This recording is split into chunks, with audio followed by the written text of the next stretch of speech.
അവിടെ നിന്ന്, അതെ, അവരുടെ കൂട്ടത്തിൽ നിന്ന് തന്നെ ഒരുവനെ നിനക്ക് വേണ്ടി സംസാരിക്കുവാൻ, നിനക്ക് വേണ്ടി ചിലത് ചെയ്യുവാൻ ദൈവം എഴുന്നേൽപ്പിക്കും. ഞാൻ രതീഷ്, നിങ്ങളായിരിക്കുന്നത് പ്രൈസർ ഫാമിലിയുടെ ഇത് നിങ്ങളുടെ വിടുതൽ നേരമെന്ന പ്രതിവാര വചന സന്ദേശത്തിനൊപ്പം കഴിഞ്ഞ ഓരോ എപ്പിസോഡുകൾ എന്നെ കേൾക്കുന്ന നിങ്ങളുൾപ്പെടെ ഒത്തിരി പേരുടെ ജീവിതത്തിൽ വലിയ അനുഗ്രഹങ്ങൾക്ക്, ദൈവികമായ അനുഗ്രഹങ്ങൾക്ക് കാരണമായി എന്ന് അറിയുന്നതിൽ, കേൾക്കുന്നതിൽ നിങ്ങൾക്കൊപ്പം ചേർന്ന് സന്തോഷിക്കുകയും അവിധത്തിൽ സന്തോഷിക്കുവാൻ അവസരം എല്ലാ ദിവസങ്ങളിലും ഒരുക്കി നൽകുന്ന നിങ്ങളെപ്പോലുള്ള ഒത്തിരി പേരുടെ ജീവിതങ്ങളെ അനുഗ്രഹിച്ചുകൊണ്ട് എല്ലാ ദിവസങ്ങളിലും അവിധത്തിലുള്ള അവസരം ഒരുക്കി നൽകുന്ന നല്ല കർത്താവിനെ സ്തുതിക്കുകയും ചെയ്യുന്നു.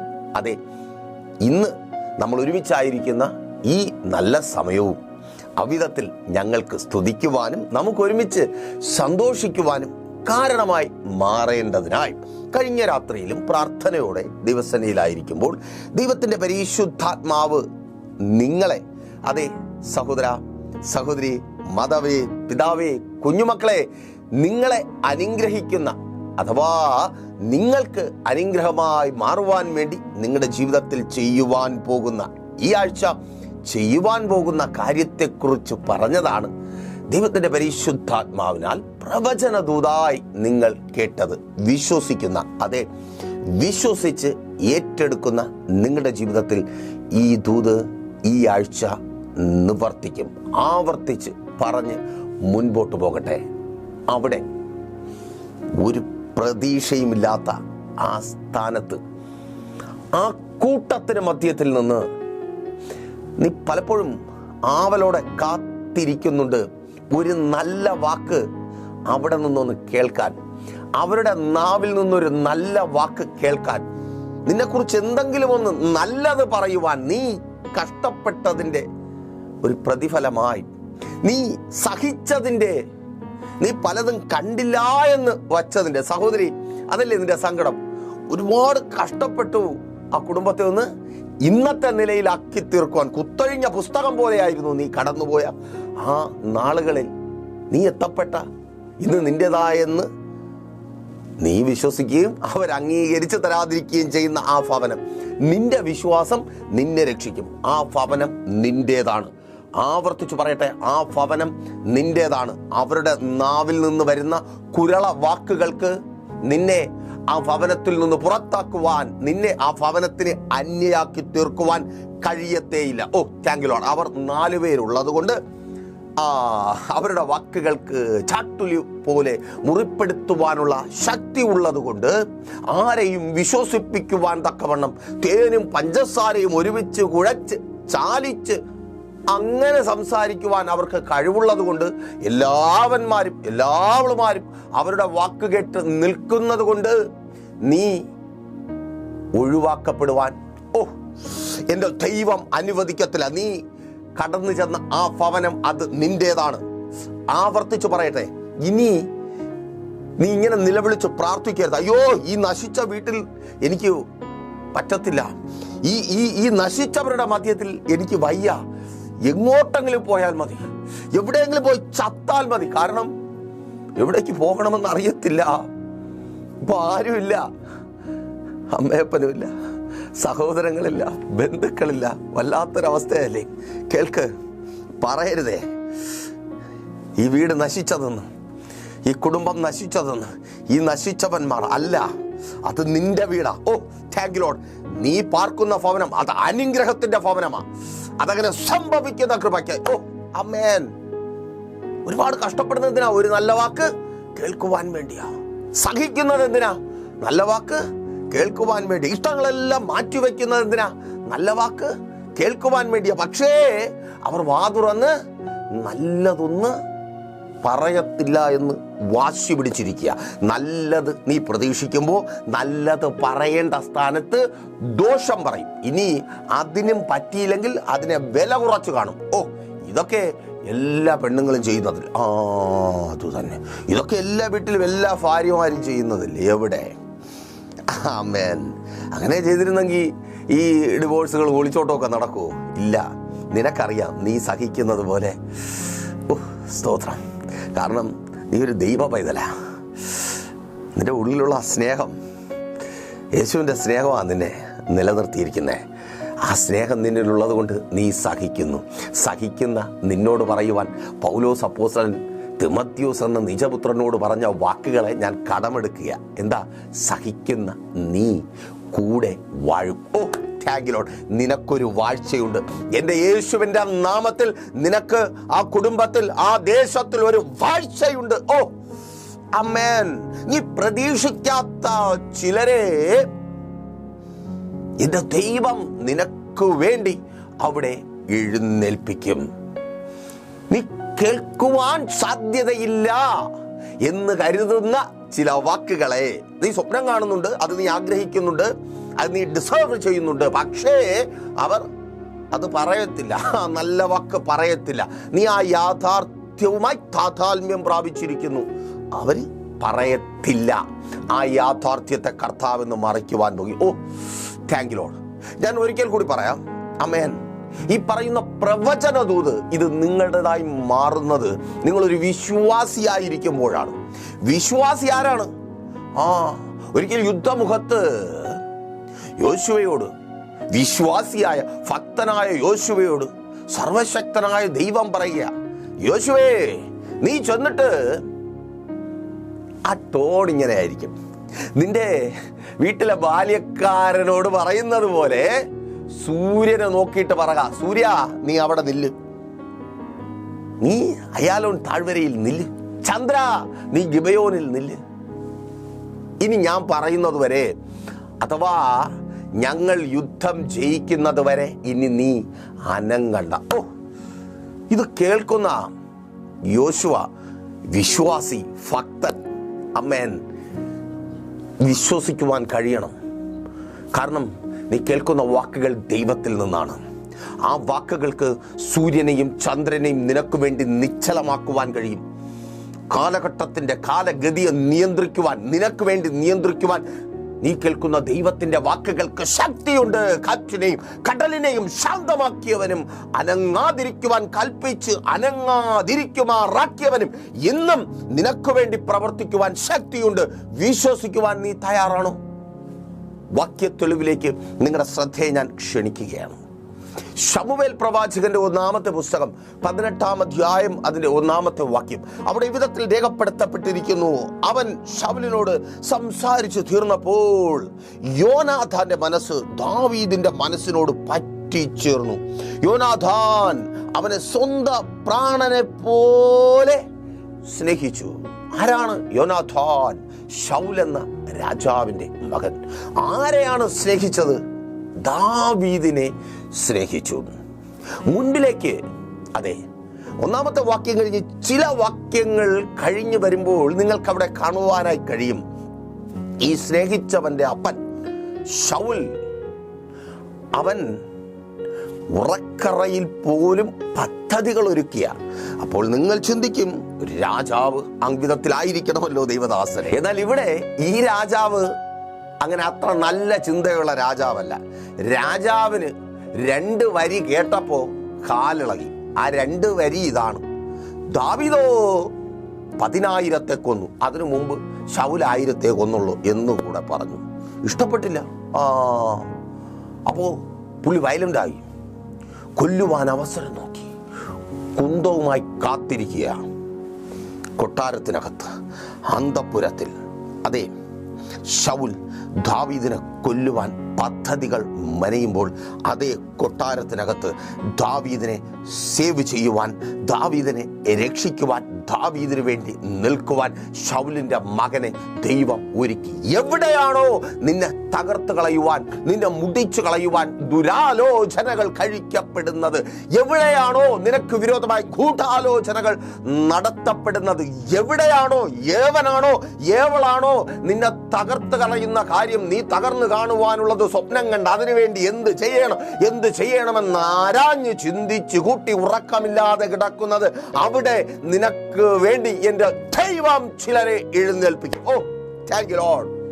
ആ കുന്തമുനയിൽ ദാവീദ്, അതേ ശൗലിന്റെ കുന്തമുനയിൽ ദാവീദ് തീർന്നു പോകാതിരിക്കുവാൻ യോനാഥാനെ സഹായിയായി എഴുന്നേൽപ്പിച്ച ദൈവം ഇന്നും ജീവിക്കുന്നു. സഹോദര, നിന്റെ തൊഴിലിടത്തിൽ പലരുടെയും വാക്കുകളാകുന്ന കുന്തമുനയിൽ ജോലി നഷ്ടപ്പെട്ട് കടക്കാരനും ബാധ്യതക്കാരനുമായി നീ തിരികെ വരാതിരിക്കുവാൻ, പലരുടെയും ചോദ്യങ്ങൾക്ക് ഉത്തരം പറയുവാൻ കഴിയാതെ തലകുനിച്ചു നീ നിൽക്കാതിരിക്കുവാൻ എൻ്റെ ദൈവം അവിടെ താങ്ക് യു ലോർഡ്, നീ പ്രതീക്ഷിക്കാത്ത സ്ഥാനത്ത് നിനക്ക് വേണ്ടി ചിലരെ എഴുന്നേൽപ്പിക്കും.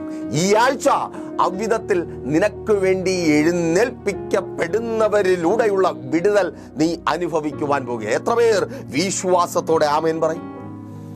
സഹോദരി, വിശ്വസിക്കുവാൻ തയ്യാറാണോ? അവിടെ തന്നെ. നീ വിശ്വസിക്കത്തില്ല. അയ്യോ ദൈവദാസനെ, നിങ്ങൾക്ക് ചുമ്മാ അങ്ങനെ പറയാം, അയ്യോ ഇതിനകത്ത് ഒരൊറ്റ എണ്ണം, ഒരൊറ്റ എണ്ണമില്ല. എല്ലാം അവസരം നോക്കിയിരിക്കുക. എപ്പോ എങ്ങനെ എനിക്കിട്ട് പണിയാം, എന്നെക്കുറിച്ച് എങ്ങനെ ഇല്ലാത്തതും ഉള്ളതും ഒക്കെ പൊടുപ്പും തൊങ്ങലും വെച്ച് അവതരിപ്പിച്ച് നിർവൃതി അടയാ. അയ്യോ, ചിലരുടെ നിർവൃതി അങ്ങനെയാ, ഇല്ലാത്തതൊക്കെ പറഞ്ഞ് അയ്യോ ഇങ്ങനെയുള്ള ഇവരോ, ദൈവദാസനെ നിങ്ങൾ എന്താ പറയുന്നത്? ഇങ്ങനെയുള്ള ഇവരോ? അതെ, കേൾക്ക്. നീ കേൾക്കുന്നത് ദൈവത്തിൻ്റെ വചനമാ. നീ വിശ്വാസിയാണെങ്കിൽ, നീ വിശ്വസിക്കുവാൻ തയ്യാറാകുമെങ്കിൽ, നീ പ്രതീക്ഷിക്കാത്ത അതേ ആ സ്ഥാനത്ത് നിന്ന് നിനക്ക് വേണ്ടി നിന്നെ സേവ് ചെയ്യുവാൻ, നിന്റെ ജോലി നഷ്ടപ്പെട്ടു പോകാതിരിക്കുവാൻ, നീ ഇല്ലാത്തവനായി തീരാതിരിക്കുവാൻ എൻ്റെ ദൈവം ചിലരെ എഴുന്നേൽപ്പിക്കും. ആമേൻ. ദാവീദിന്റെ ജീവിതത്തിൽ ദൈവം അത് ചെയ്തു. അതവിടെ കഴിഞ്ഞില്ലേ ദൈവദാസനെ എന്ന് ചോദിക്കുന്ന നിങ്ങളോട് പറയുവാൻ എനിക്കൊത്തിരി സാക്ഷ്യങ്ങളുടെ അകമ്പടിയുണ്ട്. പ്രൈസ് ഫാമിലിക്കൊപ്പമായിരിക്കുന്ന ഒരു സഹോദരി ഒരു അറബ് രാജ്യത്തിൽ ആ ഭവനത്തിൻ്റെ കാര്യാദികൾ ക്രമീകരിക്കുന്ന ഒരു സഹോദരി. വലിയ വീടാ, ഒത്തിരി പേരുണ്ട്. പക്ഷേ ആ സഹോദരിയുടെ പരാതിയും പരിഭവവും ഇതാണ്: ദൈവദാസനെ, കഷ്ടപ്പാടാണ് ജോലി, പക്ഷേ സങ്കടമില്ല. കാരണം ഒന്നുമില്ലാതെ കിടന്ന് മക്കളെ പഠിപ്പിക്കുവാനോ സ്വന്തമായൊരു വീടോ ഒരു നിവൃത്തിയില്ലാതെ കിടന്ന സമയത്ത് എനിക്ക് മക്കളെ 2 അക്ഷരം പഠിപ്പിക്കുവാൻ പറ്റിയ, ഒരു കൊച്ചാണെങ്കിലും വീട് വയ്ക്കാൻ പറ്റിയ, 4 പേരുടെ മുമ്പിൽ അഭിമാനത്തോടെ തലനിവർന്ന് നിൽക്കുവാൻ തക്കവണ്ണമുള്ളത് പ്രാപിക്കുവാൻ കഴിഞ്ഞത് ഈ ഭവന മുഖാന്തരമാണ്. അതുകൊണ്ട് ഈ കുടുംബത്തിന് വേണ്ടി എത്ര കഷ്ടപ്പെട്ടാലും മതിയാവത്തില്ല. ഒരു അടിമയെ പോലെ പണി ചെയ്താലും എനിക്ക് വേറെ സങ്കടമില്ല. എത്ര കഷ്ടപ്പെടാനും എത്ര പണി ചെയ്യാനും ഞാൻ തയ്യാറാണ്. പക്ഷേ ഒരു നല്ല വാക്ക് നിങ്ങൾ പറ ദൈവദാസനെ, അത് ഞാൻ പ്രതീക്ഷിക്കുന്നതിൽ തെറ്റുണ്ടോ? ഞാൻ ആ ചോദ്യം നിങ്ങളിലേക്ക് തരികയാണ്. അല്ലേ, ഒരു നല്ല വാക്ക് സഹോദര, ജോലി സ്ഥലത്ത് നിന്ന്, സ്ഥാപനത്തിൽ നിന്ന്, സഹോദരി നിൻ്റെ വീട്ടിനകത്ത് നിന്ന്, മക്കളെ നിങ്ങളുടെ കൂട്ടുകാരിൽ നിന്ന്, സ്കൂളിൽ നിന്ന്, കോളേജിൽ നിന്ന്, ടീച്ചേഴ്സിൽ നിന്ന്, എന്തിന് നിങ്ങളുടെ പ്രിയപ്പെട്ടവരിൽ നിന്ന് ഒരു നല്ല വാക്ക്. സ്തോത്രം. ഈ നല്ല വാക്ക് പറയുവാൻ മടിക്കുന്നവരൊക്കെ ദോഷം വാക്ക് പറയുവാൻ വല്ലാതെ വലിച്ചു കീറുന്നവരാണ്. ഏതെങ്കിലും പൊത്തിനകത്തിരിക്കുന്ന ഒരു കാര്യത്തെ പോലും കണ്ടെത്തി എന്നാലും അവൾ അങ്ങനെയൊക്കെ പറയാറുണ്ടല്ലേ. പിള്ളേർക്ക് സഹിക്കാൻ പറ്റാത്ത അതാണ്. എന്നെ കേൾക്കുന്ന മാതാപിതാക്കളെ, 100 ദോഷം കാര്യങ്ങൾ പറയുവാൻ വേണ്ടി അത് കണ്ടെത്തുവാൻ ഉത്സാഹിക്കുന്ന നിങ്ങൾ കൺമുമ്പിലുള്ള അവരുടെ നന്മ കാണാതെ പോകരുത്. അതൊരു പക്ഷേ നിങ്ങൾ ചിന്തിക്കുന്നത് പോലെ അവരിൽ നിന്ന് കാണുന്ന കുറവുകളെപ്പോലെ നിങ്ങൾക്ക് വിളിച്ചു പറയുവാൻ വലിപ്പമൊന്നും കാണത്തില്ല. എങ്കിലും ആ നല്ലതിനെ വിളിച്ചു പറയുന്നതിൽ നിങ്ങൾ പിശുക്ക് കാണിക്കരുത്. ആദ്യം നല്ലത് പറ, പിന്നെയും നല്ലത് പറ, പിന്നെയും നല്ലത് പറ. എന്നിട്ടൊരു 5 വർഷം കഴിഞ്ഞ് ദോഷം കാര്യം ഉണ്ടെങ്കിൽ പറയാം എന്ന് ചിന്തിച്ച് നോക്ക്, എന്ത് സന്തോഷമായിരിക്കും. അപ്പോൾ നോക്കിയേ, ആ സഹോദരി, അവരുടെ ചോദ്യം ന്യായമാണ്. നല്ല വാക്ക് കേൾക്കണം. പക്ഷേ അങ്ങനെയൊന്നുമില്ല. അങ്ങനെ ഒരുപാട് കാലം ആ സഹോദരി അവിടെ ജോലി ചെയ്യുന്നു, പ്രൈസർ ഫാമിലിക്കൊപ്പം ആയിരിക്കുന്നു, പ്രാർത്ഥന, ഉപവാസം, അങ്ങനെ സന്തോഷമായിട്ട് പോകുന്നു. പെട്ടെന്ന് മകളുടെ വിവാഹ ദിവസങ്ങളെത്തി. ആ പെൺകൊച്ച് ഒരു പയ്യനെ ഇഷ്ടപ്പെട്ടു. അപ്പോൾ നല്ല ഫാമിലിയാണ്.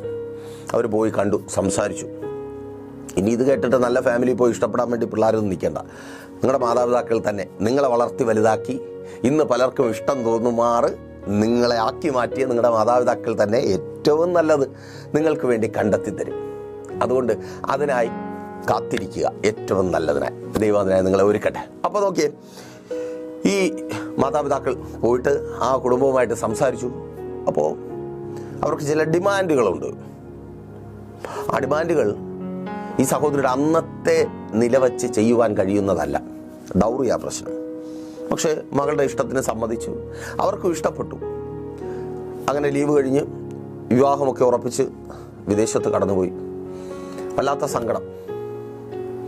അതുവരെ ആ വീട്ടിനകത്ത് എത്ര കഷ്ടത സഹിക്കേണ്ടി വന്നാലും ചിരിച്ച മുഖത്തോടെ മാത്രം മറുപടി പറയുന്ന, കാര്യങ്ങൾ ചെയ്യുന്ന ആ സഹോദരിയുടെ മുഖം ചെറിയ പ്രശ്നങ്ങൾക്ക് മുമ്പിൽ പോലും വാടാൻ തുടങ്ങി. കഠിനതയുടെ മുമ്പിൽ അലോസരം വരുവാൻ തുടങ്ങി. ആ സഹോദരി പറഞ്ഞതാണ്, ദേവദാസനെ, ഇവർ നല്ലതെന്തെങ്കിലും പറയാൻ മടിക്കുന്നത് കൊണ്ട് ഞാൻ കരുതിയത് ഇവരെന്നെ കാണുന്നേ ഇല്ലെന്ന. ഈ വീടിനകത്തുള്ളവർ കുറ്റം മാത്രം പറയുന്ന, എന്ത് ചെയ്താലും ഒരു തൃപ്തി വരാത്ത ഇവരെന്നെ കാണുന്നില്ലെന്ന്. പക്ഷെ എൻ്റെ മുഖം വാടിയപ്പോൾ അവിടുത്തെ ആ മാമയുടെ മൂത്ത മകൾ, ഞാനും അവളെ ഇതുവരെ നേരാവണ്ണം കണ്ടിട്ടില്ല, അവളും എന്നെ നേരാവണ്ണം കണ്ടിട്ടില്ല. പക്ഷേ ഒരു ദിവസം എൻ്റെ അടുക്കൽ വന്നു, എൻ്റെ റൂമിൽ വന്നു, എന്നോട് സംസാരിച്ചു. എന്തു പറ്റി? എന്താണ് സങ്കടം? എനിക്ക് ആശ്ചര്യം തോന്നി ദേവദാസനെ. അവരിങ്ങനെ സംസാരിക്കുമെന്ന് ഞാൻ കരുതിയില്ല. അപ്പോൾ പിന്നെ ബാക്കി ചിന്തിക്കണ്ടല്ലോ. ഞാൻ ആദ്യമൊക്കെ കുഴപ്പമില്ല, തലവേദനയാണ്, ക്ഷീണമാണ് എന്നൊക്കെ പറഞ്ഞ് ഒഴിവാകുവാൻ ശ്രമിച്ചു. പക്ഷെ അവർ വിട്ടില്ല. അവർ ചോദിച്ചു, ഒത്തിരി നേരം ഇരുന്നു, സംസാരിച്ചു. അവസാനം ഞാൻ എൻ്റെ സങ്കടം അവരുമായി പങ്കുവച്ചു. ദേവദാസനെ, ആ സഹോദരി പറഞ്ഞത് ഇങ്ങനെയാണ്. നിങ്ങളുടെ പ്രസംഗങ്ങൾ ഞാൻ സ്ഥിരം കേൾക്കുന്നതാണ്. നിങ്ങൾ ഓരോ വാക്യങ്ങളും എടുത്ത് അത് മനുഷ്യൻ്റെ ജീവിതത്തിൽ, കേൾക്കുന്നവൻ്റെ, വിശ്വസിക്കുന്നവൻ്റെ ജീവിതത്തിൽ അത്ഭുതമായി മാറുന്ന അനുഭവത്തെ വിവരിച്ചു പറയുമ്പോൾ എനിക്ക് സന്തോഷവും ആശ്ചര്യവും ഒക്കെയാണ്. പക്ഷേ ഞാൻ എൻ്റെ ജീവിതവുമായിട്ട് അതിനെ താരതമ്യം ചെയ്തിട്ടുണ്ട്. പല വാക്യങ്ങളെയും, നിങ്ങളുടെ വിവരണങ്ങളെ. പക്ഷെ അവിടെ ഒന്നും എനിക്ക് ഒരെത്തും പിടി കിട്ടിയിട്ടില്ല. ഇങ്ങനെയൊക്കെ എൻ്റെ ജീവിതത്തിൽ സംഭവിക്കുമോ? അങ്ങനെ ചിന്തിക്കാൻ തുടങ്ങിയതിന് ശേഷം നിങ്ങൾ പറയുന്ന പല സാക്ഷ്യങ്ങൾ പോലും എനിക്ക് അതിശയോക്തി ഉള്ളതായി തോന്നി. ഇങ്ങനെയൊക്കെ സംഭവിക്കുമോ? ഇങ്ങനെയൊക്കെ. പക്ഷെ ദേവദാസനെ, എനിക്കിന്നൊന്നറിയാം. എൻ്റെ ദൈവം നിങ്ങൾ പറയുന്നതിലും വലിയവനാ. എൻ്റെ ദൈവത്തിന് പ്രവർത്തിക്കുവാൻ ഏത് സാഹചര്യത്തിലും, ഏത് അവസ്ഥയിലും അവരുടെ ശബ്ദം അങ്ങ് ഇടറി. എന്നെ കേൾക്കുന്ന സഹോദര, സഹോദരി, നീ പ്രതീക്ഷിക്കാത്ത സ്ഥാനത്ത്, പ്രതീക്ഷിക്കാത്തിടത്തു നിന്ന് നിന്റെ തലമുറകൾക്ക് വേണ്ടി എൻ്റെ ദൈവം ഒരു അത്ഭുതത്തെ പ്രവർത്തിക്കുവാൻ പോകുക. ചില വ്യക്തികളുടെ ഇട്ടപ്പെടലായി, താങ്ക് യു ലോർഡ്, നിന്റെ തലമുറ പോയി പെട്ടുപോയെന്ന് നീ കരുതി ഭാരപ്പെടുന്ന ആ രാജ്യത്ത് ചിലരുടെ ഇട്ടപ്പെടലായി എൻ്റെ ദൈവത്തിൻ്റെ അത്ഭുത പ്രവൃത്തി നിന്റെ തലമുറകളുടെ ജീവിതത്തിൽ വെളിപ്പെടുവാൻ പോകുക. ആമേൻ. അവർ നശിച്ചു പോകാതിരിക്കേണ്ടതിന് നിന്റെ സ്വപ്നങ്ങളും നിന്റെ ആഗ്രഹങ്ങളും നിന്റെ കഷ്ടപ്പാടുകളും വൃഥാവായി തീരാതിരിക്കുവാൻ ദൈവം നിന്റെ തലമുറകൾക്ക് വേണ്ടി, പ്രിയമാതാവേ, നീ വിശ്വസിക്കുവാൻ മടിക്കരുത്. നിന്റെ നല്ല സമയം മുഴുവൻ നീ ദൈവത്തിന് വേണ്ടി മാറ്റിവെച്ചവളാണ്. നീ വിശ്വസിക്കാതിരിക്കുവാൻ ന്യായമില്ല. നീ വിശ്വസിക്കേണ്ടവളാണ്. അങ്ങനെ വില നൽകാത്തവൻ വിശ്വസിക്കേണ്ട. അവൻ്റെ ഇഷ്ടം പ്രകാരം ജീവിച്ചു, തോന്നും പോലെ ജീവിച്ചവൻ അവൻ തത്വചിന്തകളുമായി നടക്കട്ടെ. നീ വിശ്വാസിയാണ്. നീ ദൈവത്തിൻ്റെ ശബ്ദം കേട്ടാൽ സൂര്യനെ നോക്കിയും പ്രവചിക്കണം, അവിടെ നില്ല്. ചന്ദ്രനെ നോക്കിയും പ്രവചിക്കണം, അവിടെ നില്ല്. ശത്രുവിനെ നോക്കിയും പറയണം, നീ ഇനി മുതൽ എനിക്ക് വേണ്ടി സംസാരിക്കും. ആമേൻ. നിങ്ങൾ ഇന്ന് കേൾക്കുന്ന, കാണുന്ന, സ്തോത്രം, ആ ബാങ്കിൽ പോകുമ്പോൾ ഏറ്റവും കൂടുതൽ നിനക്കെതിരെ സംസാരിക്കുന്ന, സ്തോത്രം, അത് ആ ഓഫീസർ നിനക്ക് വേണ്ടി സംസാരിക്കുവാൻ പോകുക. യേശുവിൻ നാമത്തിൽ ആ ലോൺ പാസ്സാകുവാൻ പോകുക. ആമേൻ. ആ സർട്ടിഫിക്കറ്റിൽ എന്ത് സംഭവിച്ചാലും ഒപ്പിടത്തില്ല എന്ന് വാശി പിടിക്കുന്നവരെ കൊണ്ട് എൻ്റെ ദൈവം ഒപ്പിടിവിക്കുവാൻ പോകുക. ആമേൻ. സ്തോത്രം. നിനക്ക് വേണ്ടി, നിന്റെ മക്കൾക്ക് വേണ്ടി, നിന്റെ ഭർത്താവിന് വേണ്ടി, നിന്റെ പ്രിയപ്പെട്ടവർക്ക് വേണ്ടി, ശുശ്രൂഷക, എൻ്റെ ദൈവം ചിലരെ നിനക്ക് വേണ്ടി എഴുന്നേൽപ്പിക്കും. സ്തോത്രം. നോക്കൂ, ഇത് വായിക്കുമ്പോൾ നിങ്ങളുമായി ദൈവത്തിൻ്റെ പരിശുദ്ധാത്മാവിൽ പങ്കുവയ്ക്കുമ്പോൾ എന്നെ ഏറെ സന്തോഷിപ്പിക്കുന്ന ഒരു കാര്യം എന്താണെന്നറിയാമോ? യോനാഥാന്റെ ഹൃദയം ദാവീദിനോട് പറ്റിച്ചേർന്ന് ദാവീദിന്റെ പ്രാണപ്രിയനായി പ്രാണസ്നേഹിതനായി യോനാഥാൻ മാറി. എപ്പോ? ശൗലിന് കാലിളകുന്നതിന് മുമ്പേ. ആമേൻ. അവിടെ പ്രശ്നമുണ്ടാകുന്നതിന് മുമ്പേ ശൗൽ ദാവീദിന് വിരോധിയായി തീരുന്നതിന് മുമ്പേ ദാവീദിന് സഹായിയെ ഒരുക്കിയൊരു ദൈവം. ആമേൻ. ചില പ്രശ്നങ്ങളുടെ മധ്യത്തിൽ നീ ആയിരിക്കുമ്പോൾ തിരിച്ചറിയ്, നിനക്ക് വിരോധമായി അവർ പ്രശ്നങ്ങൾ തുടങ്ങുന്നതിന് മുമ്പേ എൻ്റെ ദൈവം നിനക്ക് വേണ്ടി അവിടെ സഹായികളെ ഒരുക്കിയിട്ടുണ്ട്. ഓ, നമ്മുടെ ദൈവം എത്ര വലിയവനാ! സ്തോത്രം. മോളെ, നീ അത് അനുഭവിക്കാൻ പോവുക. നിന്റെ ഭർത്താവിന്റെ വീട്ടിനകത്ത്, നിന്റെ ജോലി സ്ഥലത്ത്, നിന്റെ സ്കൂളിൽ, കോളേജിൽ, നിങ്ങൾ എവിടെ ആയിരുന്നാലും അവിടെ നിങ്ങൾക്ക് വേണ്ടി ദൈവം ഒരുക്കിയിരിക്കുന്ന സഹായിയുടെ സഹായം. ഓ, താങ്ക് യു ലോർഡ്. യേശുവിൻ നാമത്തിൽ.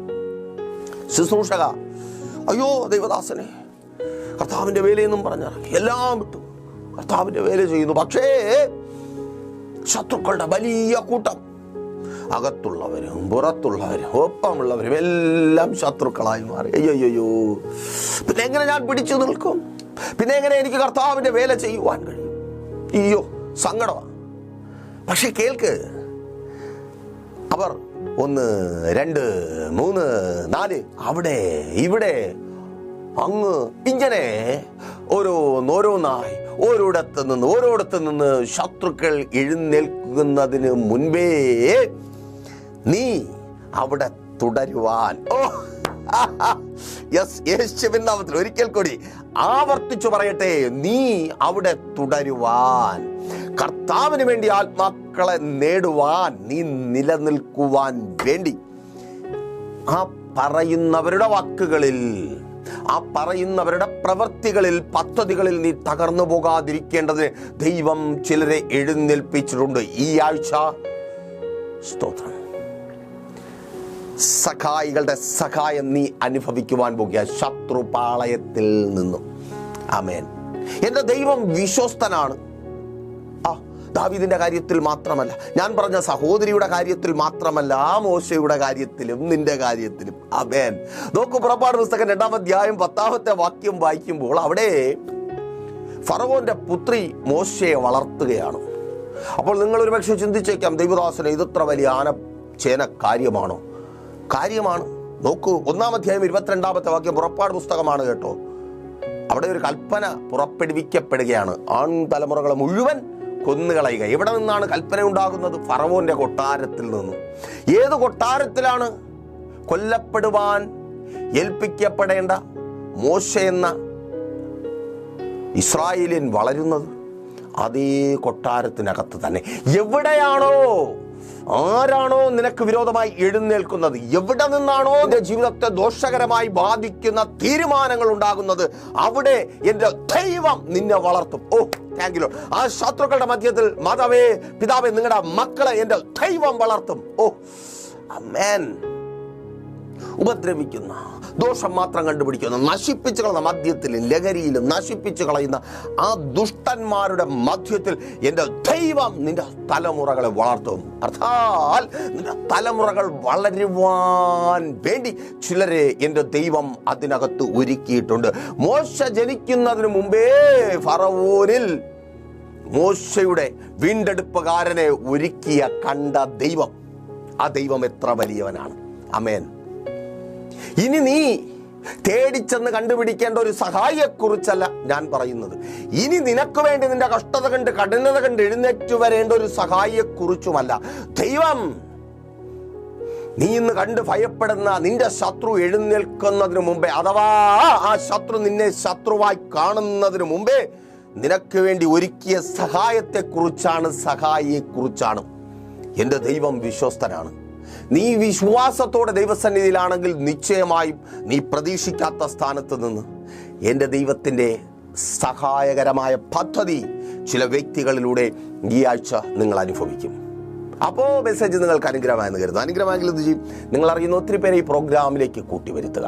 പ്രൈസ് ദി ഫാമിലിക്കൊപ്പം ചേർന്ന് പ്രാർത്ഥിച്ച് ഉപവസിച്ച് ദൈവിക വിടുതലുകളെ പ്രാപിക്കുവാൻ നിങ്ങൾക്കും അവസരമുണ്ട്. ഈ പ്രോഗ്രാം സ്പോൺസർ ചെയ്യുവാനും ഉപവാസ പ്രാർത്ഥനകൾ ക്രമീകരിക്കുവാനും നിങ്ങൾ ആഗ്രഹിക്കുന്നുവെങ്കിൽ പ്രൈസ് ദി ഫാമിലി ഗ്ലോബലിലേക്ക് കോൺടാക്റ്റ് ചെയ്യുക. ഈ കാണുന്ന നമ്പറിൽ എല്ലാ വെള്ളിയാഴ്ചകളിലും രാവിലെ 11:30 മണി മുതൽ പ്രൈസ് ദി ഫാമിലിയുടെ ഉപവാസവും ഓൺലൈൻ മധ്യസ്ഥ പ്രാർത്ഥനയും ലൈവ് സ്ട്രീം ചെയ്യുന്നുണ്ട്. പ്രൈസ് ദി ഫാമിലി ഗ്ലോബൽ എന്ന നമ്മുടെ യൂട്യൂബ് ചാനലിലൂടെ നിങ്ങൾക്ക് ലൈവിൽ ജോയിൻ ചെയ്ത് നിങ്ങളുടെ പ്രാർത്ഥനാ വിഷയങ്ങൾ കമൻറ്റ് ചെയ്യുവാൻ കഴിയും. ലൈവായി തന്നെ ഞങ്ങൾ നിങ്ങൾക്ക് വേണ്ടി പ്രാർത്ഥിക്കും. ആയിരിക്കുന്ന സ്ഥാനത്ത് നിങ്ങൾ ദൈവിക വിടുതൽ അനുഭവിക്കും. എല്ലാ ഞായറാഴ്ചയും രാവിലെ 10 മണി മുതൽ പ്രൈസ് ദി ഫാമിലിയുടെ വിശുദ്ധ സഭാരാധന തിരുവനന്തപുരം ജില്ലയിൽ കാക്കാമൂല വെള്ളയാണി കാർഷിക കോളേജിനടുത്ത് ചാമവിള എന്ന സ്ഥലത്ത്, കാക്കാമൂല ചാമവിള എന്ന സ്ഥലത്ത് 10 മണി മുതൽ കടന്നു വരുവാൻ കഴിയാത്തവർ വിഷമിക്കേണ്ട. നിങ്ങൾക്കൊരു ആത്മീയാരാധന മിസ് ചെയ്യുന്ന പക്ഷം ലൈവിൽ നിങ്ങൾക്ക് ജോയിൻ ചെയ്യുവാനും ചേർന്ന് ദൈവത്തെ ആരാധിച്ച് ദൈവിക വിടുതൽ പ്രാപിക്കുവാനും അവസരമുണ്ട്. വൈകുന്നേരം 3 മണി മുതൽ നെയ്യാറ്റിൻകര അമരവിള താന്നിമൂട് MS പ്ലാസയുടെ താഴെ മീറ്റിംഗ് ഉണ്ട്. ഓർത്ത് പ്രാർത്ഥിക്കുക, കടന്നു വരിക, പ്രിയപ്പെട്ടവരെയും അറിയിക്കുക. കണ്ണടച്ചോ. വിശ്വസ്ത കർത്താവേ, നല്ല ദൈവമേ, അനുഗ്രഹീതമായിരിക്കുന്ന നല്ല ദിവസം കേൾപ്പിച്ച പ്രവചന ദൂതനായി ഞങ്ങളങ്ങേ സ്തുതിക്കുന്നു. അങ്ങ് ഇവരോട് സംസാരിച്ചതുപോലെ ഇവർ പ്രതീക്ഷിക്കാത്ത ഇടത്ത്, പ്രതീക്ഷിക്കാത്ത സ്ഥാനത്ത് നിന്ന് ഇവർക്ക് ദോഷം മാത്രം ഉളവാകുന്ന വ്യക്തികളുടെ മധ്യത്തിൽ നിന്ന് ഇവർക്ക് സഹായകരമായി ചിലരെ അങ്ങ് എഴുന്നേൽപ്പിക്കുവാൻ പോകുന്ന കൃപയ്ക്കായി സ്തുതിക്കുന്നു. ഈ ആഴ്ച ഒരിക്കലും ഒപ്പിടത്തില്ല എന്ന് പറഞ്ഞവർ ഇവർക്ക് അനുകൂലമായി ഒപ്പിടട്ടെ. ഇവർക്ക് അനുകൂലമായി തീരുമാനങ്ങൾ എടുക്കട്ടെ. ഇവരുടെ വളർച്ചയ്ക്കും വിടുതലിനും അനുഗ്രഹങ്ങൾക്കും കാരണമായത് ഈ ആഴ്ച ഇവരുടെ ജീവിതത്തിൽ അവിധത്തിൽ ചിലരിലൂടെ സംഭവിക്കട്ടെ. വിരോധമായി പറയുന്നവരുടെ മധ്യത്തിൽ നിന്ന് അനുകൂലമായി സംസാരിക്കുന്നവർ ഇവർക്ക് വേണ്ടി എഴുന്നേൽക്കട്ടെ. ജോലിയില്ലാതെ ഭാരപ്പെടുന്നവർക്കായി പ്രാർത്ഥിക്കുന്ന കർത്താവെ, അനുഗ്രഹിക്കപ്പെട്ട തൊഴിൽ സാഹചര്യങ്ങൾ ഒരുക്കി നൽകി മാനിക്കണം. തൊഴിൽ മേഖലയിൽ ഇവർക്ക് വിരോധമായി വെല്ലുവിളിക്കുന്നവരുടെ മധ്യത്തിൽ ഇവർക്ക് അനുകൂലമായി ചിലർ എഴുന്നേൽക്കട്ടെ. തൊഴിൽ സാഹചര്യങ്ങൾ അനുകൂലമായി തീരട്ടെ. സാമ്പത്തികമായ അഭിവൃദ്ധി ഉണ്ടാകട്ടെ. പ്രൊമോഷനുകൾ ഉണ്ടാകട്ടെ. ലഭിക്കേണ്ട ആ സാമ്പത്തിക നന്മകൾ തൊഴിലിടത്തിൽ നിന്ന് ലഭിക്കട്ടെ. വിദേശങ്ങളിൽ ജോലി ചെയ്യുന്നവർ ബാധിക്കപ്പെട്ടിരിക്കുന്നു. യേശുവേ, വഴികൾ വിശാലതയിൽ തുറക്കണമേ. വിസിറ്റിംഗ് വിസയിൽ പോയവർക്ക് നല്ല ജോലി ലഭിക്കണമേ. വർക്ക് പെർമിറ്റുകൾ ലഭിക്കട്ടെ. പഠനവും ഒപ്പം ജോലിയും ആഗ്രഹിച്ചായിരിക്കുന്നവർ അപ്പോൾ അവർക്ക് വേണ്ട നന്മ കണ്ടെത്തുവാൻ തക്കവണ്ണം തൊഴിൽ അവേഴ്സ് വർദ്ധിക്കട്ടെ. അമേൻ. ജോലി സമയം വർദ്ധിക്കട്ടെ. വരുമാനമുണ്ടാകട്ടെ. ഓ സ്തോത്രം. വിദേശ ജോലികൾക്കായി കാത്തിരിക്കുന്നവർ ഏറ്റവും നല്ല ജോലികൾ അവർക്ക് ലഭിക്കട്ടെ. സാമ്പത്തിക അഭിവൃദ്ധി ഉണ്ടാകട്ടെ. കടഭാരങ്ങൾ മാറട്ടെ. പലിശക്കടകളും ജപ്തി നോട്ടീസുകളും മാറിപ്പോകട്ടെ. ജപ്തി നടപടികളെ യേശുവിൻ നാമത്തിൽ ഞങ്ങൾ ക്യാൻസൽ ചെയ്ത് പ്രാർത്ഥിക്കുന്നു. എല്ലാ ജപ്തി നടപടികളും മാറിപ്പോകട്ടെ. ദുർമരണങ്ങളും അപകട മരണങ്ങളും മാറിപ്പോകട്ടെ. ദേശം സ്വതന്ത്രമാകട്ടെ. ആത്മീയമായ ഉണർവുണ്ടാകട്ടെ. ശുശ്രൂഷകന്മാർ അനുഗ്രഹിക്കപ്പെടട്ടെ. മനസ്സാന്തരത്തിൻ്റെ അനുഭവം ഉണ്ടാകട്ടെ. ആഴമേറിയ മനസ്സാന്തരം വ്യക്തികളുണ്ടാകട്ടെ. തലമുറകൾ അനുഗ്രഹിക്കപ്പെടട്ടെ. അനുസരണക്കേടിൻ്റെ മക്കളിൽ വ്യാപരിക്കുന്ന വൈശാചിക വ്യാപാരങ്ങൾ അഴിഞ്ഞു മാറട്ടെ. വിദ്യാഭ്യാസം അനുഗ്രഹമായി തീരട്ടെ. എക്സാമുകൾ റിസൾട്ടുകൾ ഉണ്ടാകട്ടെ. അവർക്ക് മുമ്പിൽ വഴികൾ വാതിലുകൾ തുറക്കപ്പെടട്ടെ. വിവാഹങ്ങൾ നടക്കട്ടെ. ഉത്തരഫലങ്ങൾ ജനിക്കട്ടെ. കുടുംബജീവിതങ്ങൾക്കകത്തുള്ള എല്ലാ പ്രശ്നങ്ങളും മാറിപ്പോകട്ടെ. കോടതികൾ കയറിയിറങ്ങുന്ന അനുഭവങ്ങൾ മാറിപ്പോകട്ടെ. മനോഹരമായ ഭവനങ്ങൾ പണിയട്ടെ. വസ്തുക്കൾ വാങ്ങട്ടെ. വാഹനങ്ങൾ വാങ്ങട്ടെ. യേശുവേ, ഇവർക്ക് വേണ്ടതെല്ലാം ധാരാളമായി സ്വർഗം അങ്ങ് നൽകണമേ അപ്പ. ഇവരിലെ രോഗികളെ അങ്ങ് സൗഖ്യമാക്കണം. എല്ലാ രോഗങ്ങളും യേശുവിൻ നാമത്തിൽ ഇപ്പോൾ വിട്ടുപോ. രോഗമുള്ള ഭാഗങ്ങൾ കരങ്ങൾ വെച്ച് പ്രാർത്ഥിച്ചു. യേശുവിൻ നാമത്തിൽ അങ്ങ് സൗഖ്യമാക്കുന്ന കൃപയ്ക്ക് ബിസിനസ്സുകൾ ചെയ്യുന്നവരെ കരങ്ങളിൽ ഏൽപ്പിക്കുന്നു. തൊഴിൽ സാഹചര്യങ്ങൾ അനുകൂലവും അനുഗ്രഹവുമായി തീരട്ടെ കർത്താവ്. ബിസിനസ് മേഖലകൾ അനുഗ്രഹിക്കപ്പെടട്ടെ. രാജ്യത്തിനകത്തും പുറത്തും ബിസിനസ്സുകൾ ചെയ്യുന്നവർ വർദ്ധിച്ചു വരട്ടെ. മദ്യപാന വ്യഭിചാര വെറുക്കൂത്തുകൾ ദേശത്തിൽ നിന്ന് കുടുംബത്തിൽ നിന്ന് മാറിപ്പോകട്ടെ. അനർത്ഥങ്ങൾ നീങ്ങിപ്പോകട്ടെ. പിതാവിൻ്റെ പുത്രൻ്റെ പരിശുദ്ധാത്മാവിൻ്റെ നാമത്തിൽ ഈ ജനത്തെ അടിയൻ അനുഗ്രഹിച്ചു പ്രാർത്ഥിക്കുന്നു. അനുഗ്രഹമാക്കി പരിപാലിക്കും യേശുവിൻ നാമത്തിൽ തന്നെ. ആമേൻ. പ്രീഷർ ഫാമിലി ഗ്ലോബൽ മിനിസ്ട്രിയുടെ വിശുദ്ധ സഭാരാധന എല്ലാ ഞായറാഴ്ചയും രാവിലെ 10 മണി മുതലും എല്ലാ വെള്ളിയാഴ്ചകളിലും ഉപവാസവും ഓൺലൈൻ മധ്യസ്ഥ പ്രാർത്ഥനയും രാവിലെ 11 മണി മുതലും ഞങ്ങൾ നിങ്ങൾക്കായി ലൈവിൽ പ്രാർത്ഥിക്കുന്നു. നിങ്ങളുടെ പ്രാർത്ഥനാ വിഷയങ്ങൾ കമന്റ് ചെയ്യുക. പ്രീഷർ ഫാമിലി ഗ്ലോബൽ എന്ന നമ്മുടെ യൂട്യൂബ് ചാനലിലൂടെ നിങ്ങൾ ലോകത്തിന്റെ ഏത് ഭാഗത്തായിരുന്നാലും ഞങ്ങൾക്കൊപ്പം ചേർന്ന് പ്രാർത്ഥിക്കുവാനും ആരാധിക്കുവാനും അവസരമുണ്ട്. നേരിട്ട് ആരാധനയിൽ പങ്കെടുക്കുവാനും വിടുതൽ പ്രാപിക്കുവാനും ആഗ്രഹിക്കുന്നവർ ഞായറാഴ്ച രാവിലെ കാർഷിക കോളേജിനടുത്ത് കാക്കാമുല ചാമ്പവിളയിലെ പ്രഷർ ഫാമിലി വർഷിപ്പ് സെന്ററിലേക്കും ഞായറാഴ്ച വൈകുന്നേരം 3 മണിക്ക് നെയ്യാറ്റിൻകര അമരവിള താന്നിമൂട് സുമംഗലി ഓഡിറ്റോറിയത്തിന് സമീപമുള്ള MS പ്ലാസയിലേക്കും കടന്നു വരിക. നിങ്ങളുടേതായ ഒരു വിഷയത്തിനു വേണ്ടി പ്രാർത്ഥിക്കുവാനും കൗൺസിലിംഗിനുമായി സ്ക്രീനിൽ കാണുന്ന നമ്പറിൽ കോൺടാക്ട് ചെയ്യുക. നിങ്ങൾക്കും ഈ പ്രോഗ്രാം സ്പോൺസർ ചെയ്യുവാനും കർത്താവായ യേശുക്രിസ്തുവിന്റെ സുവിശേഷം അനേകരിലേക്ക് എത്തിക്കുവാനും അവസരമുണ്ട്. പ്രാർത്ഥനയോടെ വിളിക്കുക. ആമേൻ.